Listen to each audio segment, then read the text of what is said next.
महाराज मनु और शत्रुपा की छोटी पुत्री प्रसूति का विवाह महाराज दक्ष के साथ होता है, जिनके यहाँ 16 कन्याओं ने जन्म लिया। 15 के विवाह हो चुके, लेकिन अभी 16वीं कन्या सबसे छोटी जो है महाराज सती, अभी उनका विवाह नहीं हुआ। और ये स्वाभाविक है, माता पिता की चिंता होना कि बच्चे अगर विवाह योग हो जाएं और समय पे विवाह ना हो, ये नेचुरल है। तो महाराज सती का विवाह नहीं हुआ। और इधर भगवान शंकर का भी विवाह नहीं हुआ, दोनों ही कुंवारे बैठे हैं। इधर भगवान शंकर को भी चिंता है कि काश मेरा भी तो विवाह हो जाए, इच्छा तो ही है। चलिए विवाह प्रसंग में तो बाद में चलते हैं, पहले हम बता देते हैं कि जो महाराज मनु और शत्रुपा यहाँ 16 कन्याओं ने जन्म लिया, तो 13 कन्याओं का जो विवाह हुआ महाराज धर्म के साथ होता है। 13 कन्याओं का विवाह महाराज धर्म के साथ हुआ। 14 नंबर पे आप आ जाइए। एक अग्नि देवता को सौंपी गई, उसके साथ विवाह हुआ। अग्नि देवता के साथ कितनी हो गई? 14 हो गई। 15वीं एक कन्या 15 नंबर पे महाराज वो समस्त पितृगणों के साथ उनका विवाह होता है। 13 धर्म, एक अग्नि देवता और एक पितृ, समस्त पितरों को एक कन्या के साथ पितरों के साथ विवाह होता है, तो 15 हो गए। और एक अभी मैंने बताया आपको अभी विवाह नहीं हुआ, वो है भगवती सती। इन्हीं का विवाह आगे चल करके महाराज भगवान शंकर के साथ तय होता है। तो जो बात मैं कह रहा था, तो अभी सती का विवाह नहीं हुआ। और इधर भगवान शंकर को भी लग रहा है कि शायद मेरा भी विवाह हो जाए तो बड़ा अच्छा हो जाए। हमारा लालच तो ये भी रहे, लालच इनको भी हो रहा है।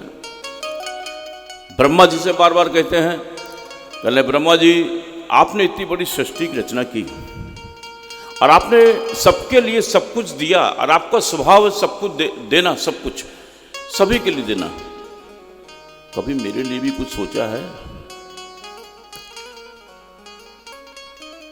कहने महाराज कहना क्या चाहते हो? कहने लगे आप तो समझदार हैं, समझिए। कहने लगे प्रभु आपने इतनी बड़ी सृष्टि रचना की, कम से कम मेरा विवाह ही करा देते। कहने लगे ठीक है। ब्रह्मा जी ने कहा, कहने लगे महाराज एक बात बताओ, जो ये तुम्हारा रंग रूप है, जो सुंदर श्रृंगार किए बैठे हो ना, भगवान शंकर का जो श्रृंगार है वो क्या है? देखिए, दिखने में बहुत अशुभ हैं। सभी जानते हैं कि भगवान शंकर कहाँ मिलते हैं? शमशान घाट पर। पाउडर की जगह जो आजकल महाराज सुगंधित पाउडर क्रीम लगाई जाती है, वो भगवान शंकर शमशान घाट में चिताओं की राख लपेटे हुए होते हैं। ये पाउडर श्रृंगार है भगवान शंकर का। जो व्यक्ति भूत प्रेतों से घिरा हुआ हो,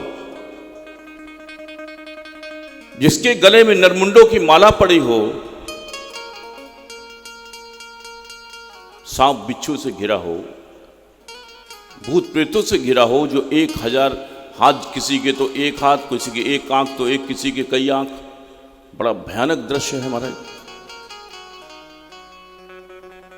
लेकिन एक बात और है, इससे ज्यादा शिव कोई हो नहीं सकता। भगवान शंकर का जो चरित्र है, इनसे ज्यादा कोई शिव कोई दूसरा हो नहीं सकता।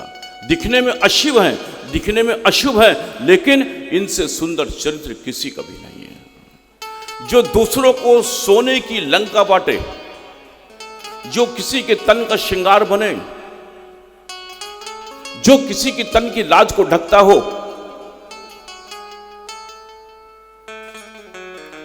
महाराज जिसका स्वभाव सिर्फ देना ही देना हो, वो है भगवान शंकर का चरित्र।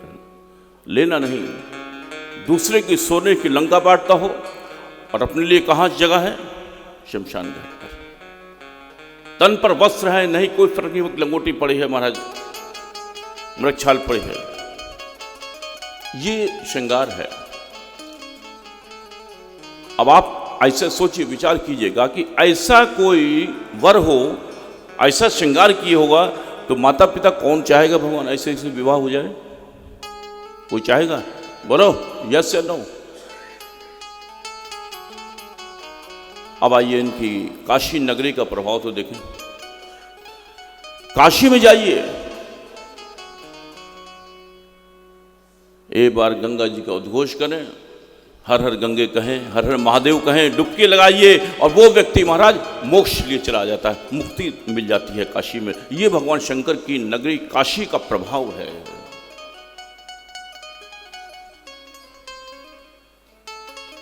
ब्रह्मा जी ने कहा शंकर जी से, कहने लगे भाई विवाह तो मैं अभी करा दूं, कोई ऐसी बात नहीं है, लेकिन थोड़ा सा तुम थोड़ा सज समझ लो, थोड़ा ये तुम शमशान घाट की जो राख लपेटे हो ना, नरमुंडों की माला पहनी, ये कोई शोभा नहीं दे रहा है। और ऐसा कौन माता पिता होगा जो अपनी कन्या के साथ तुम्हारे साथ विवाह करेगा?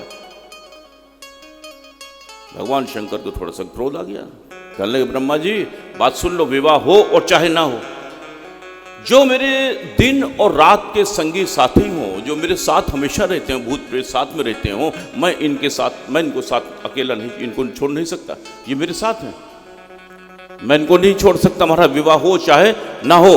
तो महाराज ब्रह्मा जी को भी थोड़ा क्रोध आ गया, तो महाराज ये बात भूल जाओ कि तुम्हारा विवाह भी हो जाएगा। इतना कुरूप, इतना थोड़ा अच्छे से ब्यूटी पार्लर में चले जाओ महाराज, तो अच्छा श्रृंगार बना लो जाकर के, थोड़ा भले आदमी लगो, ये कोई बात है?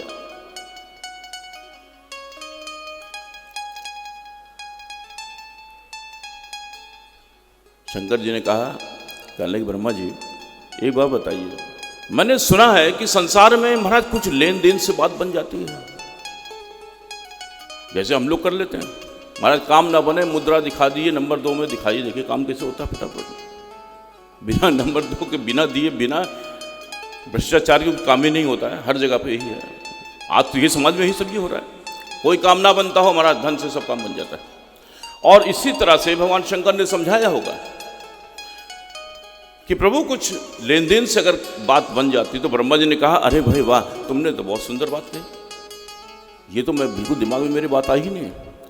तो मैं जाके चलो दक्ष से बात करता हूँ जरा, मुझे मालूम है कि दक्ष की जो छोटी पुत्री है सती, उसका विवाह अभी नहीं हुआ है। महाराज ब्रह्मा जी पहुंचते हैं, महाराज दक्ष के पास पहुंचे, शंकर जी के विवाह का प्रस्ताव लेके आए महाराज सती के साथ। दक्ष ने जैसे सुना भगवान शंकर का नाम, तो क्रोध से लाल हो गई आंखें महाराज, तिलमिला गए क्रोध के कारण। वो शंकर, उसकी तुम बात कर रहे हो, मैं तो बिल्कुल नहीं करूंगा। वो शमशान घाट में जो राख लपेटे हुए चिता की महाराज, इतना कुरूप, ब्रह्मा जी तुम्हें कुछ और मजाक नहीं सूझा था? कहने लगे महाराज एक चीज सोच लो, अगर तुम्हें मैं प्रजापति का पद दे दूं तो लालच हो जाए प्रजापति पद।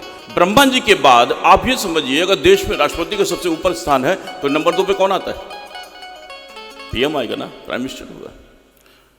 ब्रह्मा जी के बाद नंबर 2 का स्थान महाराज किसका आता है? प्रजापति का आता है। चले महाराज अगर तुम्हें मैं प्रजापति बना दूं तो? दक्ष महाराज थोड़ा विचार करेगा, लालच आ गया। अब कौन व्यक्ति लालच के आगे ना झुके महाराज? जब मिल रहा हो, अच्छा खासा पद मिल रहा हो, तो महाराज सब भूल जाते। कहने लगे ठीक है महाराज। और इस तरह से देवी सती का महाराज भगवान शंकर के साथ विवाह होना निश्चित हो जाता है। अब देखिए महाराज, एक पिता जो है बेटी को शिक्षा के दे रहा है। दक्ष ने कहा देवी सती को विदाई करते समय, कहने लगे देवी सती जी मेरी बात गौर से सुनना। कहना देखो, विवाह मैंने तुम्हारा जरूर कर दिया है भगवान शंकर के साथ, लेकिन उसकी धौंस में मत रहना। अगर कोई लड़ाई झगड़ा हो तो भाग जाना मायके को, मैं सब देख लूंगा। महाराज एक तो अमीर बाप की बेटी, ऊपर से शय मिल गई, और तो क्या ऐसे माँ बाप जो महाराज अपनी बेटी को ये शिक्षा देते हैं कि धौ से मत रहना, सास ससुर की मत सहना, जरा कोई बात हो लड़ झगड़ के आ जाना, मैं देख लूंगा, तो उस बेटी का घर कभी बस ही नहीं सकता, गारंटी।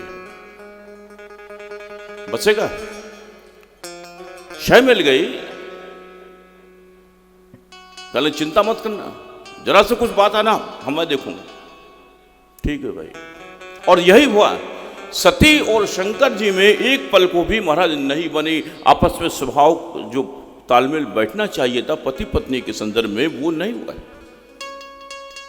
कल के चरित्र में आपने आस्वादन किया था यहाँ पर कि देवभूति और कर्दम का चरित्र बहुत सुंदर चित्र है। और ये बात हमने कही थी, पति और पत्नी का संबंध जब चल सकता है जब स्वभाव का तालमेल आपस में बैठ जाता है, जहाँ विचार मिल जाते हैं वहाँ स्वर्ग खिल जाता है। अन्यथा महाराज हत्याएं होते देर नहीं लगती, महाराज तलाक होते देर नहीं लगती, संबंध विच्छेद हो जाता है, अलग हो जाता है, घर उजड़ जाते हैं, आत्महत्या होती हैं। बेटी को विवाह करने के पश्चात अगर दक्ष जैसी शिक्षा को देने वाला अगर माता पिता कोई है तो वो बेटी का माता पिता नहीं, उसको सही माने में कहा जाए तो वो बेटी का दुश्मन है।